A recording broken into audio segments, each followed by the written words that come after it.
Hi, Flosstube. It's Arlene here. It's Monday, March 30th, and I think it's been over a month since I've been here.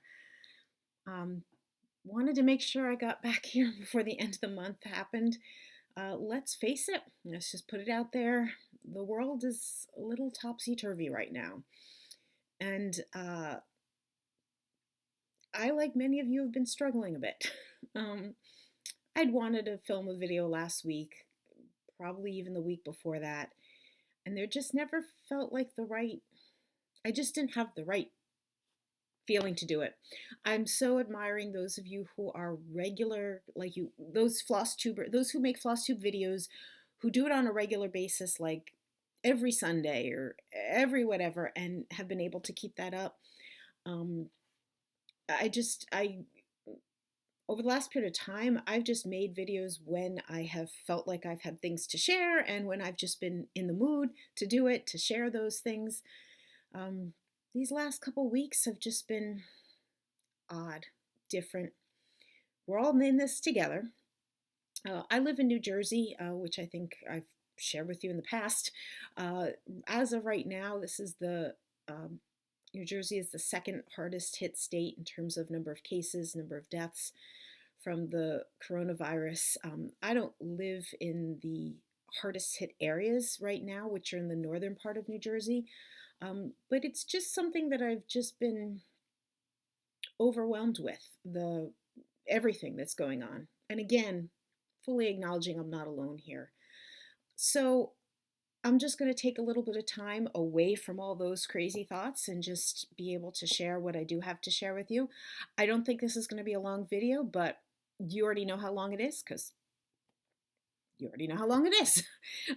So I'm just going to share what I have. And one of the many reasons I wanted to very much make sure I got in a video before the end of March, and I just looked up the exact date, March 28th, so just 2 days ago. It's my third year Flosstuberversary. 3 years ago, March 28th in 2017 was when I made my first Flosstube video. And I said it before, I'm going to say it again, being a part of this community has meant so much to me.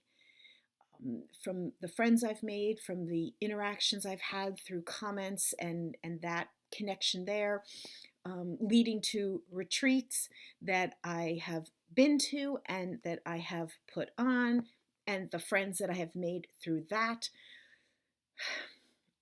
I couldn't have imagined this piece of my life 4 years ago. I just couldn't have.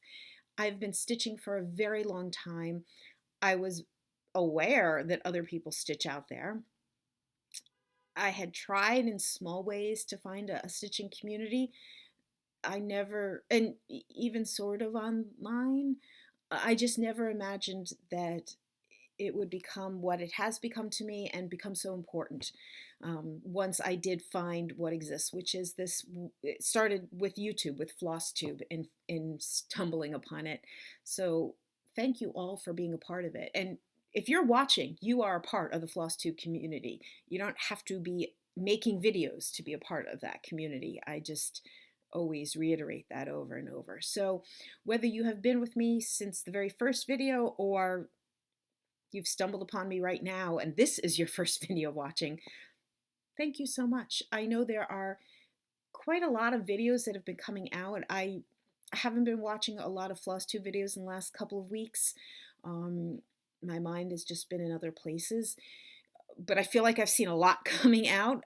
Different people obviously are in very different circumstances, but for those who are at home and are not stretching in the various of work, take care of kids, doing all the things that we're all kind of all trying to figure out in new ways, they've been making lots of videos. And so I hope this, as well as others, are giving you comfort right now.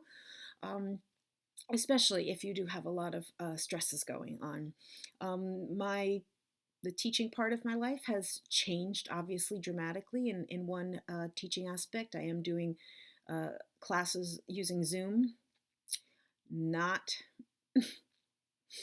not being the best teacher I could be. It's just so different when you can't be in the same room as your kids. Other aspects of my teaching life haven't quite pulled themselves together just yet, but let's just move on from there. Let's get to the stitching. So there we go. There's my acknowledgement. But let's talk about a positive thing that has come from all this within the stitching community. If you have seen on Instagram, Facebook, probably mentioned in a bunch of other Flosstube videos, there has been this wonderful movement out there. Hashtag Be Well and Stitch. A number of designers have put out freebie designs using that hashtag that you can search them. Many of them feature the words be well and stitch, or just be well, or some variation of that. Um, there's a whole bunch out there right now. I love seeing pictures of people who are stitching various ones. I love just seeing the number that have come out. Where are we now? Today's Monday. Last week, I guess midweek, whenever it was, I did join in that effort, and I was very glad to have focused my mind in that way. This is what, I've put out. So in wanting to be a part of this, and in every day that went by that I struggled with ideas and made a sketch and then didn't bring it to fruition and then saw something else and wanted to change my idea and so on and so on, there just seemed to be so many that were coming out. And I realized one place that I could do something a little bit different is not do a cross stitch, but to do a blackwork pattern. So that's what I ended up doing. There again, so many options you have out there, but if you are someone who's interested in blackwork, wants to take a little step away from cross stitch, this is my pattern. I'm calling it Just Stitch, a freebie blackwork pattern offered as a part of the Be Well and Stitch movement. You can get this from my blog on my website. I will link it below so you can go directly to the blog post where you can get this pattern, download it, and feel free to stitch it. If you do, I would love it if you could tag me in wherever you might post that. We just love to see it. It's the kind of thing you could stitch it any fabric, any color. Remembering blackwork does not need to be done in black thread. I have seen people do blackwork in variegated threads. I've seen people do it in all kinds of ways, including I have done it on colored fabric with black thread. Use whatever you want. So there it is. If you are interested in my little take on the Be Well and Stitch movement, would love to offer this to you. So, what have I been stitching? So, this was a not planned, but it just so happened that I joined in on the February 29th. What was it called? It was like start something new on February 29th. Leap day start Sal.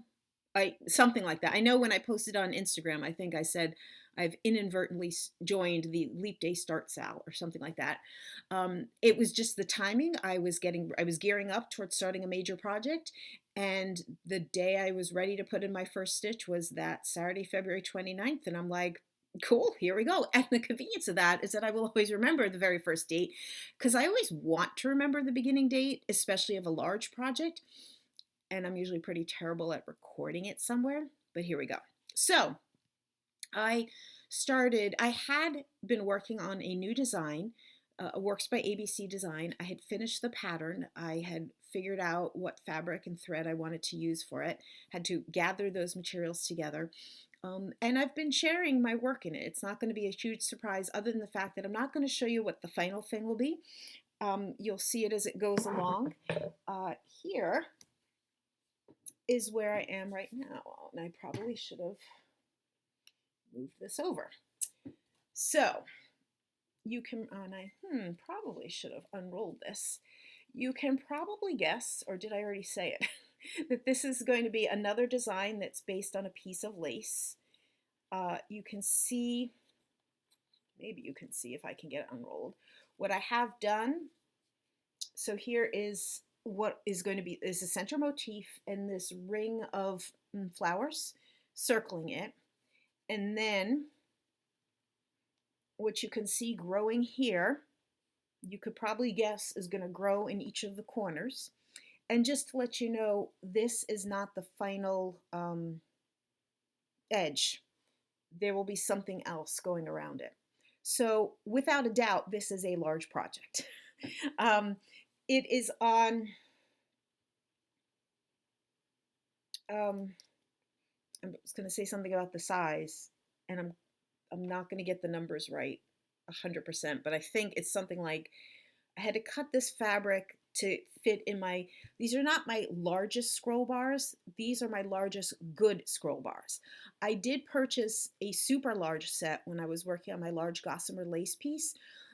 Those are the cheapo version, and they don't give me good tension. This is my lock scroll ones. These are my, I want to say the official length is 24 inches, but you can't fit actually 24 inches of fabric. I want to say I cut the fabric to be 21, 22 inches, and the design will be about 16 and a half inches wide, something like that.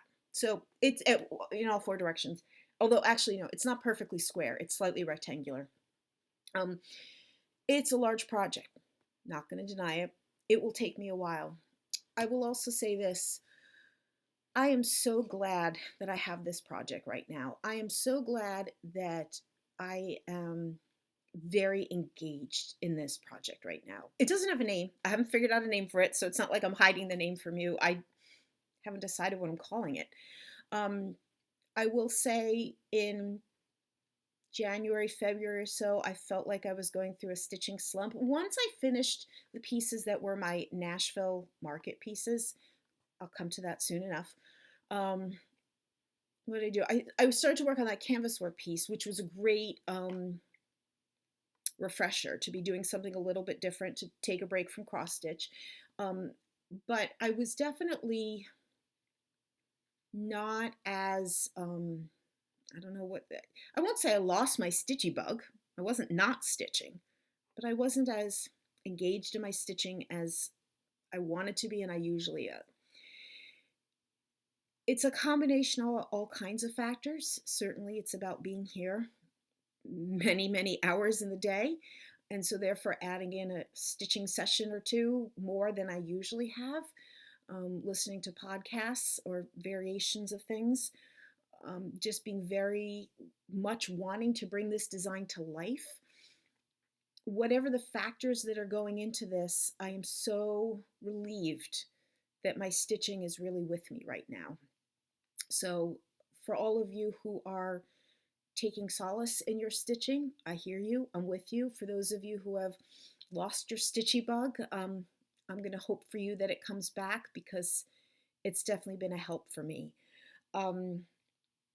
Logistics on this. So I'm working on a silk weaver fabric that's called Crushed Cranberries, 36 count. And you can probably pretty easily see that there's two different things going on here. There's this lighter thing and this more darker, not darker, but more prominent thing. So I could have done this with 2 strands of floss and 1 strand of floss. I've shared that that is something I've done in other lace design projects in the past. I wanted to try something a little bit different, and it has worked out wonderfully. I'm so glad. It's great. This more coverage area is the thread Flosh.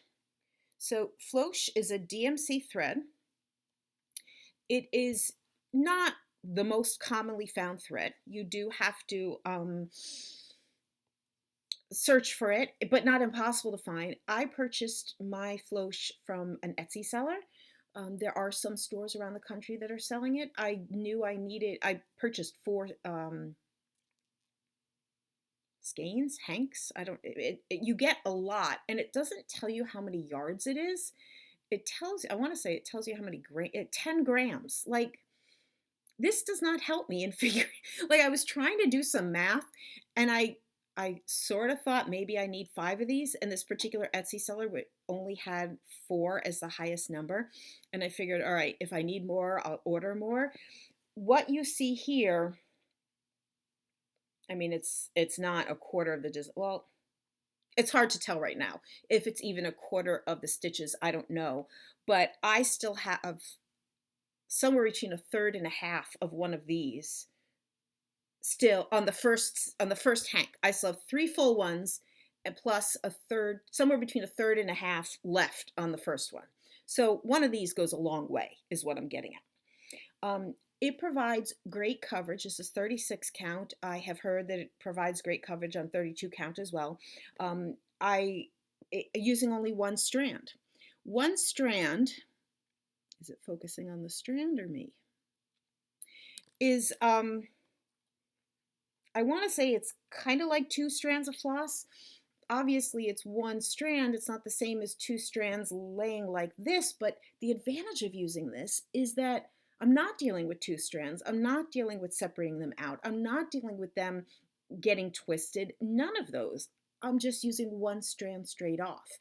And again, it's a little hard for me to compare what one strand of this versus 2 strands of floss exactly look like on 36 count, unless I was literally doing it side by side. But what I want to say is I'm liking the way this coverage is. Let me see if I can, oh, there we go. That gives you some close up. Now, while I've got you close up, so you can see what that lighter area is, now you can see it's not crosses. Those are tent stitches or half stitches. And those are done using one strand of regular floss. So it's definitely thinner than the floche. And both of these, so here's my regular DMC floss that I'm using one strand in tent stitch. Here's the floche in 712. 712 is slightly, I'll say slightly off-white. I think if you see like a wording to it, it's called cream. Now, I just happen to have sitting up here. I don't know why I haven't put it away, but at some point I was debating between what color to use. I didn't want to use white. I wanted to do something that would be a little different, a little off-white. And I was comparing various tones, various shades. What I have in my hands right now is, you're not going to be able to see the difference. One of them is 712, one of them is Ecru. And they are almost identical. So if, out of your own curiosity, if you have 712 and Ecru to put them together, 712 is a little bit brighter, I think, if that's the right word to call it. I will say this, if you're using your DMC color card with the real threads, I don't think it gives a good comparison of 712 and Ecru, because when you look at them there and then you look at them here in person, I did not necessarily get the same impression of the differences. So anyway, I went with 712, using floche, using one strand DMC floss for the lighter, really liking how it's coming out, very much appreciating having this project to work on at this time. And in the future, down the line, it's going to be a pattern available in my Works by ABC Etsy store. All right. And that's really what I've been working on this last month. Yeah, since February 29th. Okay. Next thing on the list is to talk a little bit about Nashville, which in a lot of ways feels like a world away. I know many designers came back from Nashville. Many store owners came back from Nashville, did videos pretty soon after. I've talked with many people who we've sort of casually said that if Nashville had been scheduled to be just a weekend later, would it have happened? Only because it was literally the week after the Nashville Needlework Market where things got even that much more serious about the coronavirus, COVID-19 here in the US, in terms of travel restrictions or social distancing, things started to ramp up in just that week after. So we don't need to think about it because it didn't happen. But because I didn't do a video right afterwards, and so much has happened in the world in these weeks since, I feel so separated from it. I will mention that if you really want my more immediate reactions to this, in the Wednesday right after Nashville, I was on Fiber Talk. Many of you know that I co-host with Gary once a month on the midweek show. And, it was certainly the opportunity to hear me, fresh off of Nashville, my impressions. What did I do? What did I think about it? let me back up a second for those who have not watched previous videos when I talked about this. I went this year as a visitor. I was not an exhibitor. I was not a designer there to sell. I chose to ask if I could go as a visitor to scope it out, to learn, to see what it was all about from a designer's perspective, with the idea, with the hope and the plan that I might be there next year as an exhibitor. I got to meet a number, at least 2 or 3 designers who were new exhibitors this year, who had done exactly what I did last year, or what I did this year, they had done last year. I got to have so many great conversations with a whole bunch of people, both designers, new and veterans, with store owners, with everyone, just exactly what I wanted to do. I got to visually see what this was all about. As much as I so appreciate the videos that Gary has done for the past 2 years, Gary and Vanna did this year, and that certainly brought a lot of Nashville to me, to many of you. It meant so much to actually be there, to see how rooms are set up, to see how designers and store owners conduct their transactions, to see the variety of how those things, the simplicity of room setup to elaborate room setups, the whole gamut. It was so helpful to me, and I have tucked away a lot of that knowledge, tried to take lots of good notes, and we shall see what the future brings. So the Nashville Needlework Market, I should have said, this took place on March 6th through 8th, which was the first weekend in March. And again, I was pleased that I got to do what I did this year. It really helps me so much. One thing I did, which I'm so glad, was I had some postcards made up. So these are just like oversized postcards that I was able to share with whoever I was talking to, whether it be a designer, a store owner, a random person, to say that I'm a designer, to say that I've been designing for a number of years. I've been selling on Etsy. I'm distributed by Hoffman. All great sounding words. But to have a visual to put that in place, to connect it, made a huge difference. So on the front were my 4 Nashville releases. They were available in the Hoffman distributing room. And then on the back, I had put, oh, I got some funky yellow on this.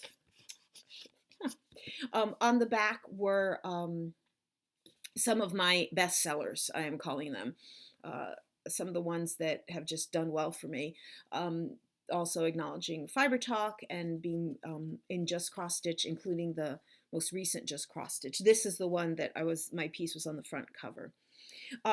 So these were so helpful to have if you are someone that is anyway, put it out there. If you're thinking about doing what I did this year, next year, you're a designer, you're breaking out, trying to, having a visual to offer to people, so helpful. Just, I did this on Vistaprint, nothing crazy fancy, postcards.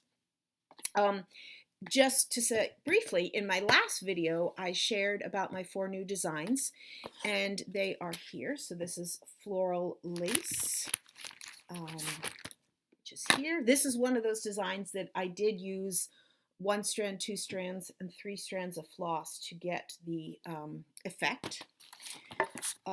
This is How to Live, which is here. We have Italian tiles. And finally, we have landscape. And all 4 of these patterns are now available in my Etsy store. You can get them as PDFs to be immediately downloaded, or hard copies that I will mail to you. I have put notice on my Instagram and on my blog that they were now available, but this is the first video I'm doing since they became available after Nashville.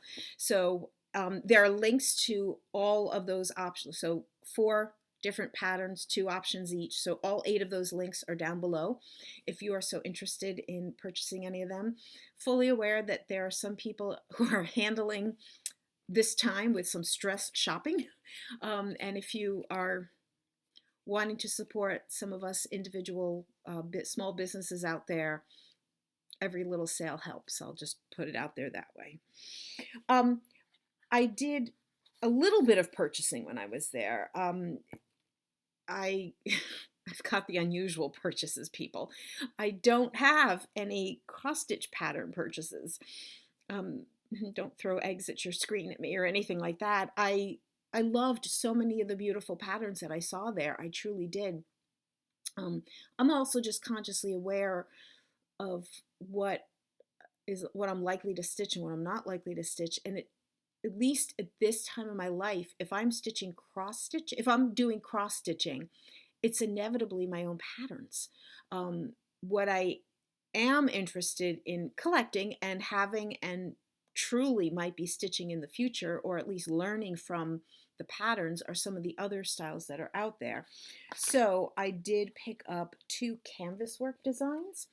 Again, if you listen to that fiber talk, you will hear Gary and I talk about Textured Treasures, Karen Dudninsky, if I've got that right.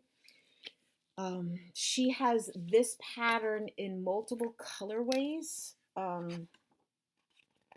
Is there a picture of the multiple colorways in here? I don't know. I just loved the variety, what was going on in this piece. This, for the canvas work designs I do, this is what I aspire to, is things like this. Mine are simple and are intended to be for beginners. It's partially because that's where I am in the designing elements of canvas work. I would love to be able to do the full range. I'd love to be able to pull together things that look like this. It's just gorgeous. There's so much going on in there. And yes, I can see myself stitching this someday. I don't know what colorway I would use. I don't know if I do my own colorway. I haven't delved deep enough into this book to know, but this is a project I could see myself doing. Then the other one that I picked up from her is called Starburst 2. I guess that's what the Starburst 2. It just had such a neat effect, especially seeing it in person.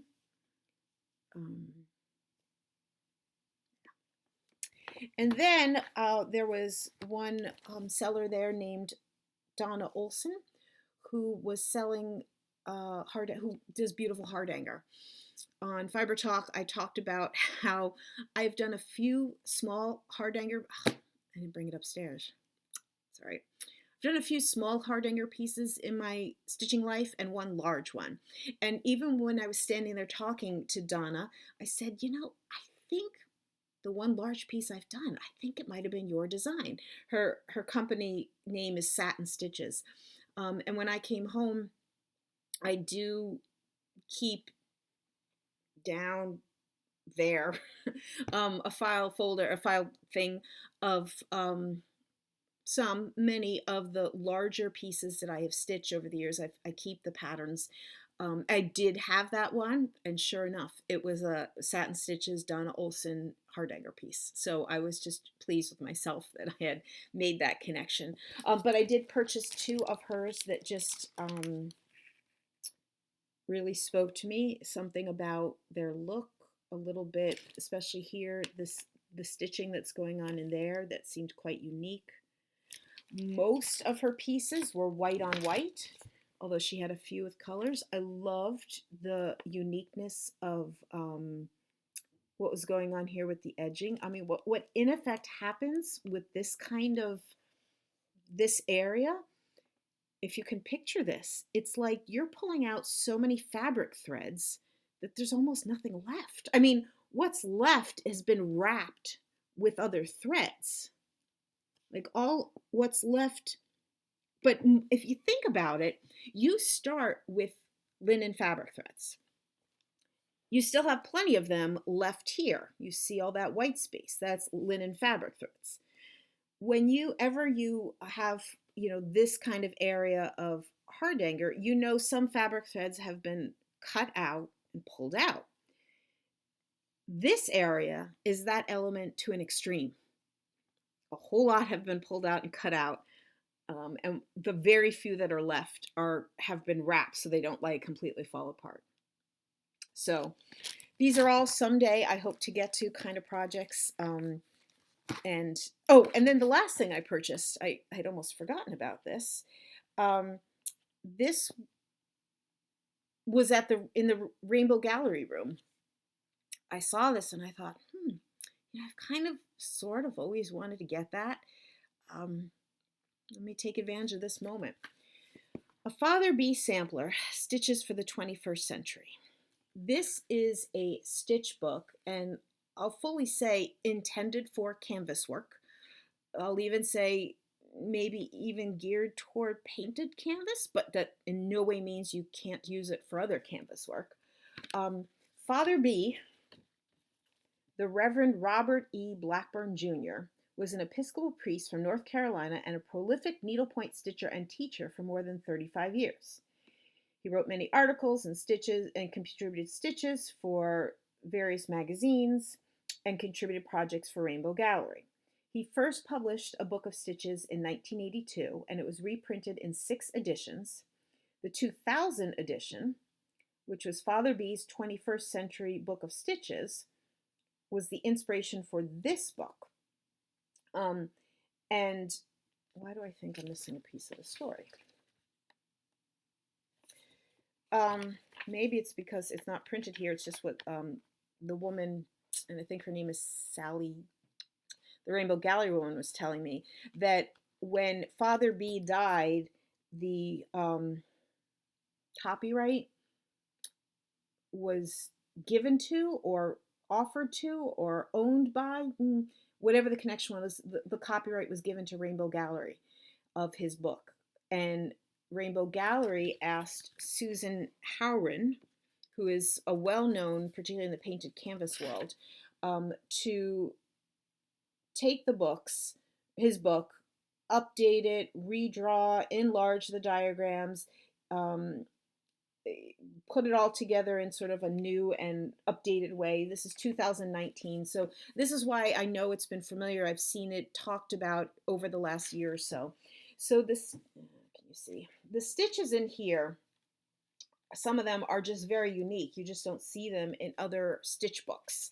I'm trying to I got the light thing going on here, the glare thing.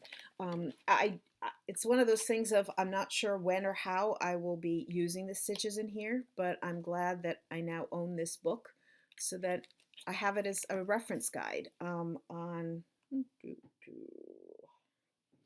yeah. This part of the shelf is mostly, from here to about there, is mostly books like this, books that have various stitches in them, stitch guides, mostly stitches that I pull out and I use in various times. Like one of the books, actually, I think it's that empty spot there that I need to return it because it's sitting downstairs, was a blackwork book, a blackwork stitch book that I'd pulled out to use for my Be Well and Stitch pattern. Anyway, so this one is going to join its fellow stitch books right up on that shelf. So I'm at about 33 minutes here. So I had one other thing that I wanted to share with you all, and if you are, I'm going to call this story time, and if you're not interested in story time, then that's fine. Peace out. Thank you for being here. But knowing that this video might be a little bit on the short end, when I was out for a walk yesterday, and I try to go out for a walk every day, do other things. Fresh air is important. Doing good things for yourself is important. I was just trying to figure out, how do I get myself in the right frame of mind to do a floss tube to share with you? There is a side of me that is struggling with all the seriousness that's happening in the world. Why should we care about stitching? Well, we should, because it's what's keeping a lot of us being okay, is that we have something like this. That said, we can't ignore what's happening in the real world. But I circled back to something that I came across last week, and I just thought, you know what?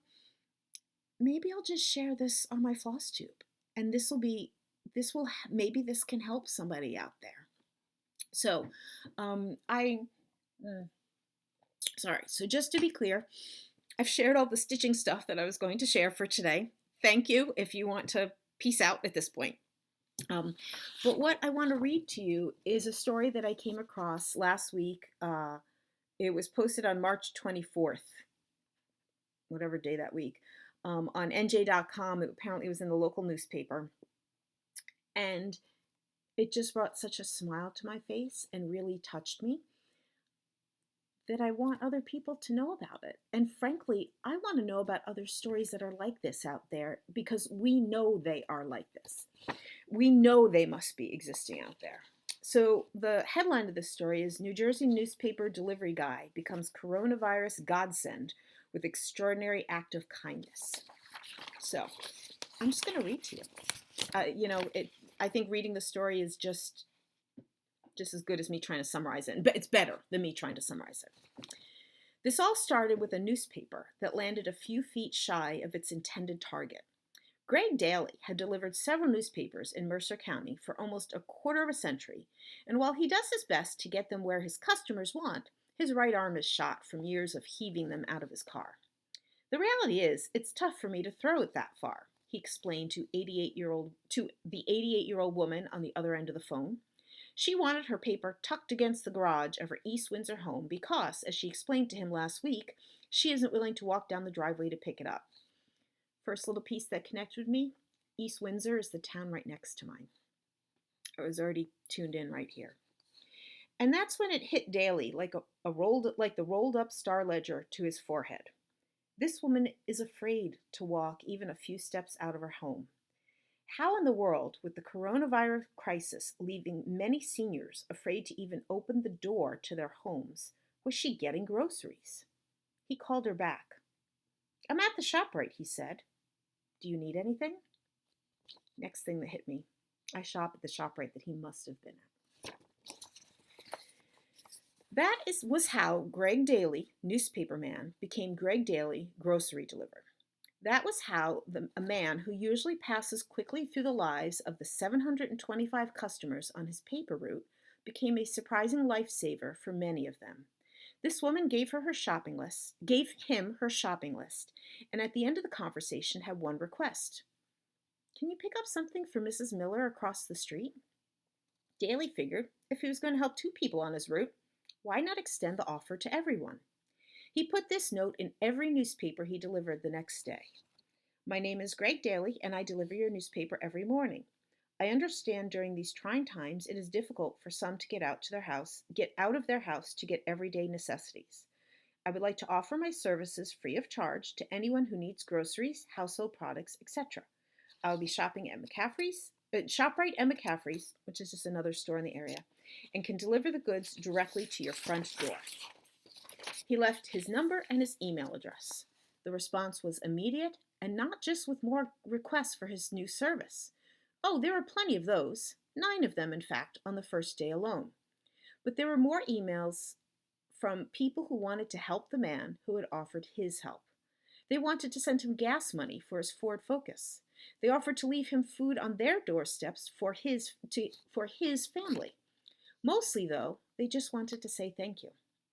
I know you only by the sound of your car in the morning and your good service, but your offer to help in our community is a step beyond, one customer wrote back to him. If you hear a little extra sound when you fly past our house, it will be us applauding and cheering for a good man. This is a crisis unlike any we have experienced in New Jersey. After a hurricane, we can organize food drives or help our neighbors who are hit the hardest to rebuild their homes. After 9/11, we could gather for vigils and offer moral support. This time, though, we've been told that the best way to help is to stay in our houses. But that doesn't erase the basic needs that people have. Daly is doing his part to fill them.